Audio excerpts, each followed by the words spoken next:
on va maintenant passer à la position relative de deux droites dans l'espace. Dans l'espace, qu'est-ce qui se passe?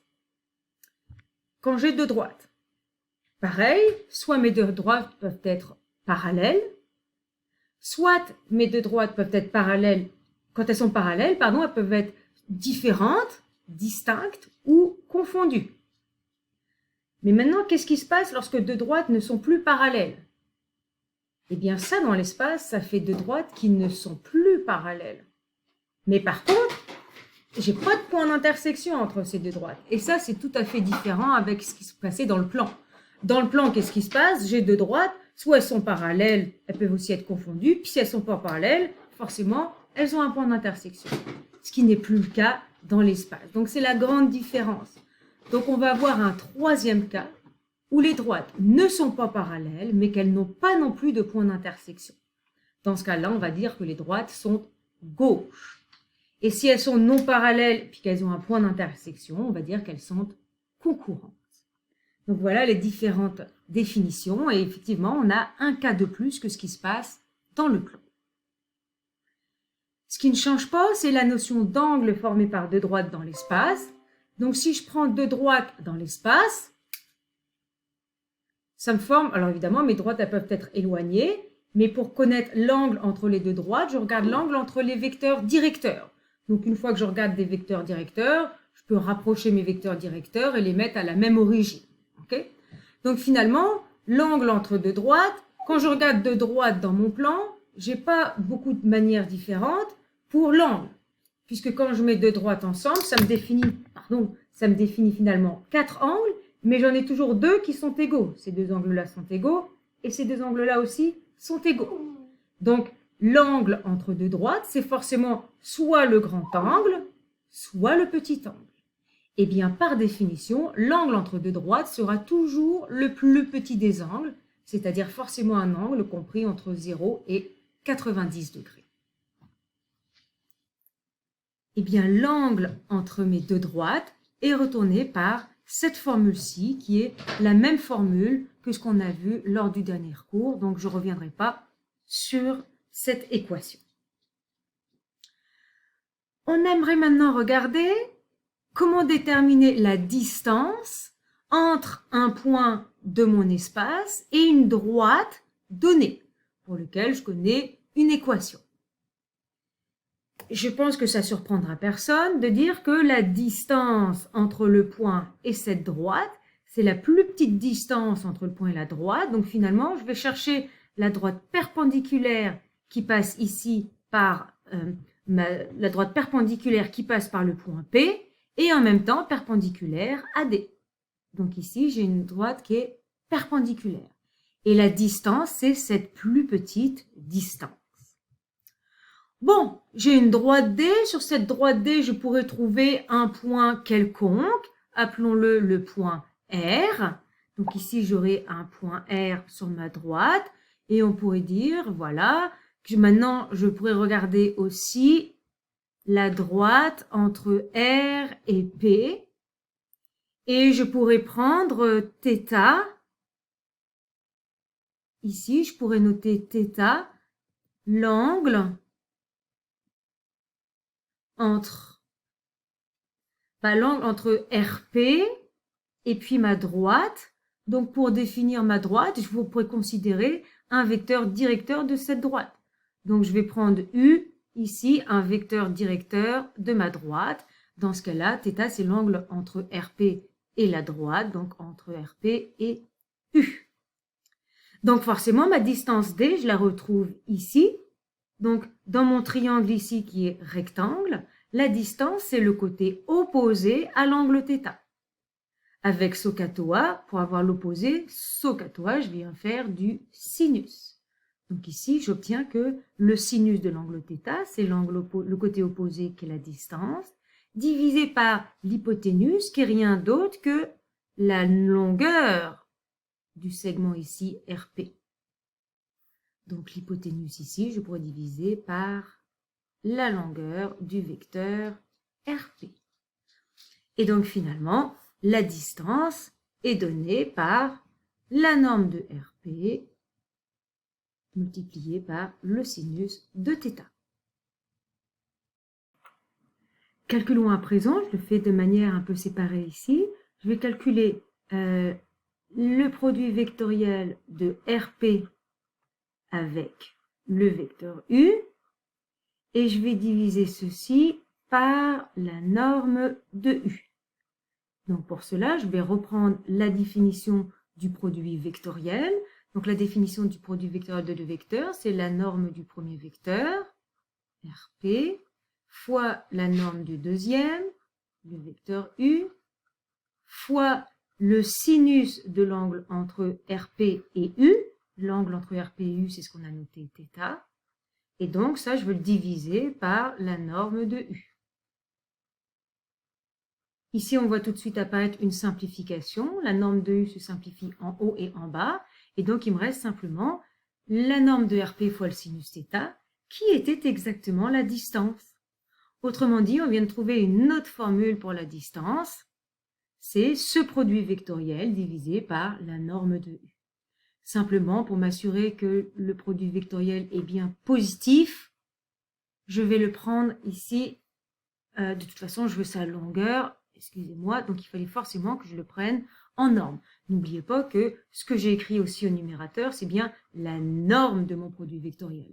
Sinon, le produit vectoriel, c'est un vecteur, et ce résultat-là est un scalaire. Il faudrait que je le multiplie par un vecteur perpendiculaire aux deux autres dans le sens de la main droite. Donc là, on a exactement la bonne formule. Et bien voilà, cette définition-là, c'est exactement la distance entre un point P et une droite D de manière générale.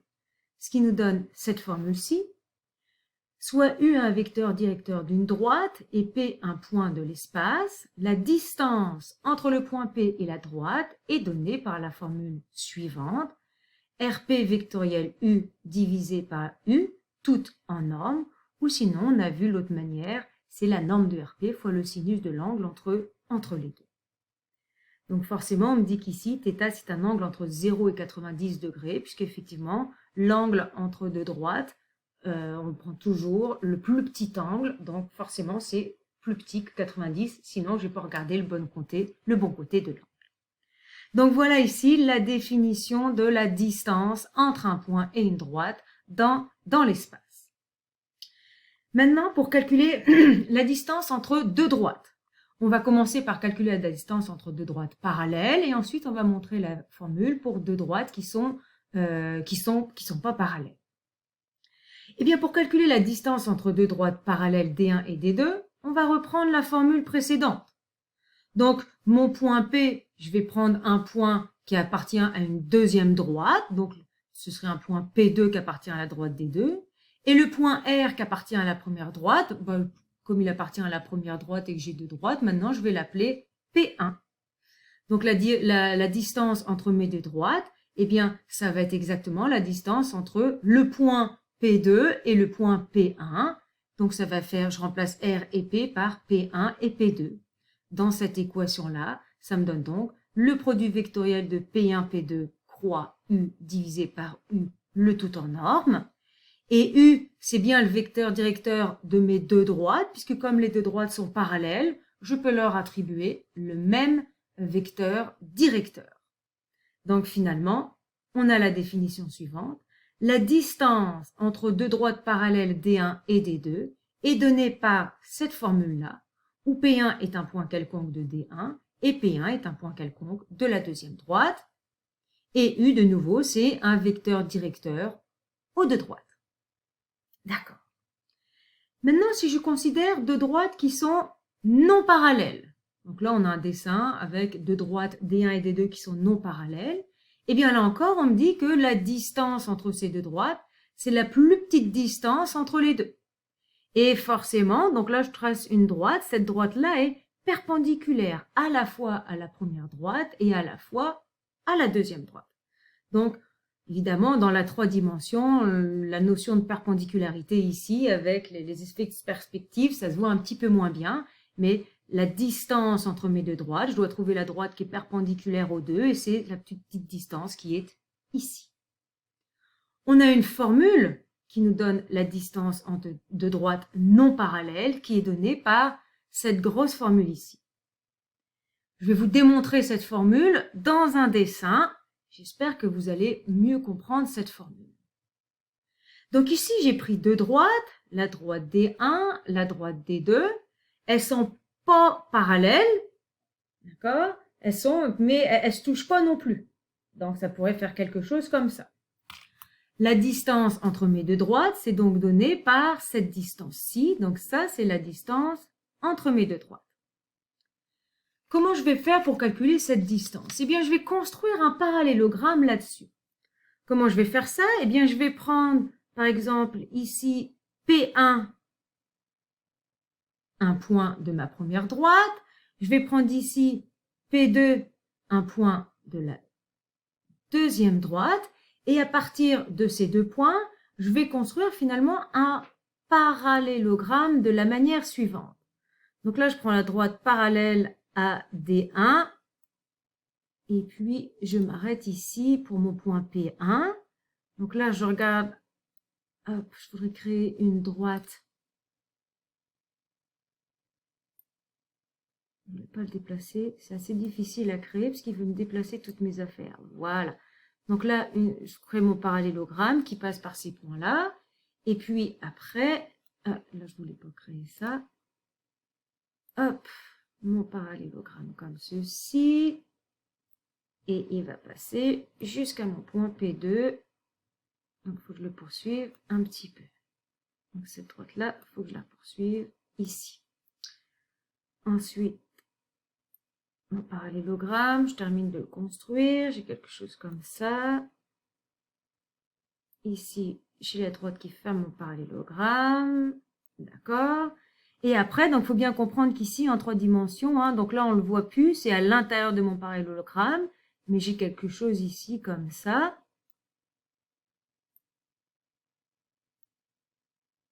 Et voilà.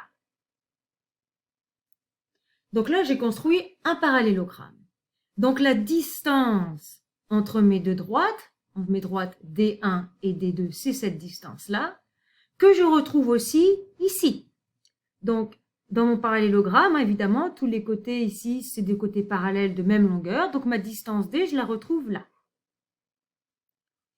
Ici, je pourrais aussi considérer entre mon point P1 et P2 la droite qui passe entre les deux points. Et donc, la longueur de cette droite-là, bah, c'est la norme du vecteur P1, P2.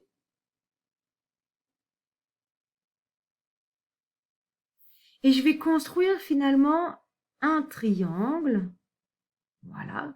Donc, évidemment, ça correspond comme une diagonale du parallélogramme. Ici, j'ai un angle droit. Bon. Ici, c'était ma droite D1. Ici, c'était ma droite D2. Donc, sur chacune de ces deux droites, j'ai un vecteur directeur. Donc, j'ai un vecteur directeur sur D1. Appelons-le U1. Et n'oubliez pas que le vecteur directeur, je peux le mettre où je veux. Donc, je vais le mettre, par exemple, ici, là-haut. Donc, ici, j'ai comme mon vecteur directeur U1. Donc, ça, c'est un vecteur directeur de ma première droite. Ma droite D2, elle est ici. Donc, je pourrais noter U2, un vecteur directeur. Et puis, je vais le mettre à la même origine. Donc ici, par exemple, j'aurai U2, un vecteur directeur de D2. Et puis, je vais noter N, un vecteur qui va être perpendiculaire à la fois à U1 et à U2, à la fois à U1 et à U2.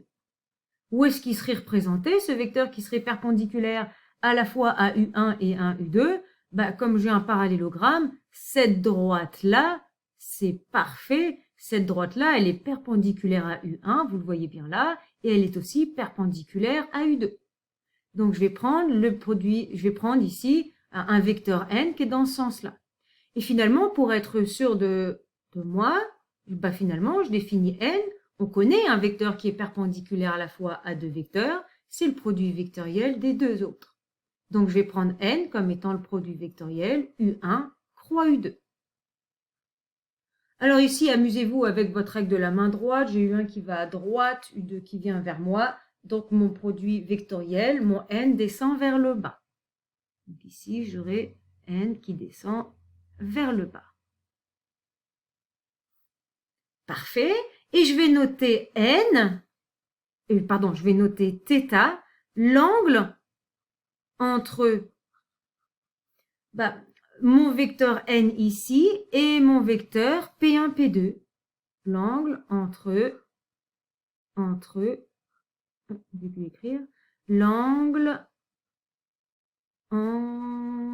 on va s'en sortir, le vecteur n et P1, P2.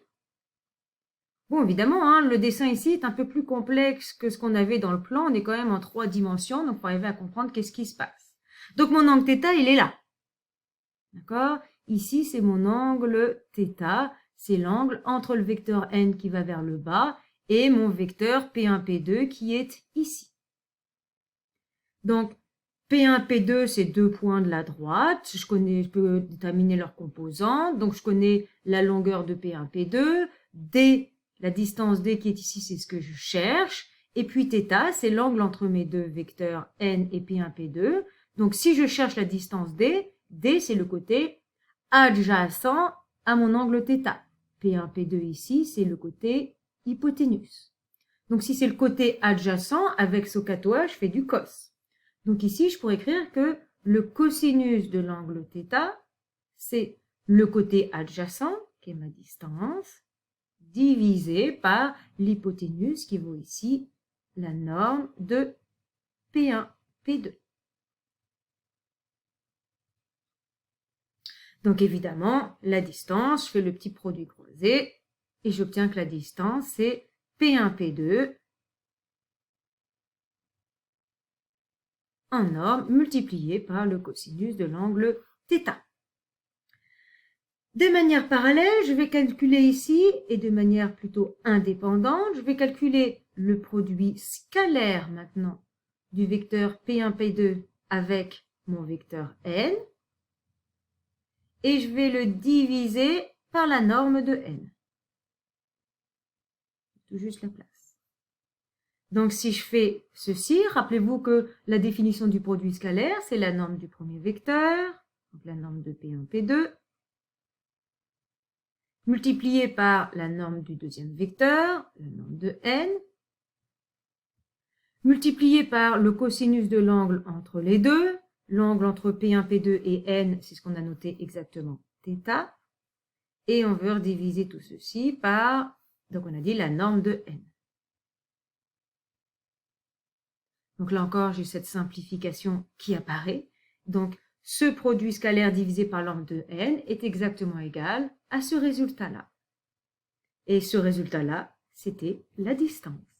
Donc finalement, la distance entre deux droites, on peut l'obtenir par cette formule-ci. Et pour être sûr que la distance soit positive, je vais prendre mon produit scalaire entre valeurs absolues et comme ça, je serai sûr d'avoir une distance positive. Cette formule-là, c'est exactement la même que celle qui m'était proposée. Si je remplace que n, on a dit que c'était U1 croix U2. Donc finalement, notre distance, c'est le vecteur P1, P2 scalaire au produit vectoriel de U1 avec U2, divisé par le produit vectoriel de U1 avec U2 en norme. Et ça, c'était la formule qui vous était proposée ci-dessus. La distance en dehors de droite parallèle, c'est le produit scalaire entre P1, P2 et le vecteur n, qui était le produit vectoriel de U1 et U2, divisé par le produit vectoriel en norme. Donc voilà ce qui nous démontre la formule de la distance entre deux droites non parallèles. Évidemment, maintenant, dans la pratique, on utilisera directement cette formule. On n'aura plus besoin de le redémontrer. Donc voilà la théorie pour aujourd'hui. Donc la différence avec la semaine dernière, c'est que la semaine dernière, on considérait les équations de droite dans le plan et la position relative entre deux droites dans le plan, la distance entre un point et une droite dans le plan. Et aujourd'hui, on est dans l'espace, donc en dimension 3. Ça donne des dessins un peu plus complexes. Il faut arriver à bien les imaginer. Et donc, on a redéfini les équations de droite dans l'espace, la position relative de deux droites dans l'espace, où maintenant on peut avoir des droites qui sont gauches, donc non parallèles, mais qui n'ont aussi aucun point d'intersection. Et on a calculé après toutes les distances distance d'un point à une droite, distance entre deux droites parallèles et distance entre deux droites qui sont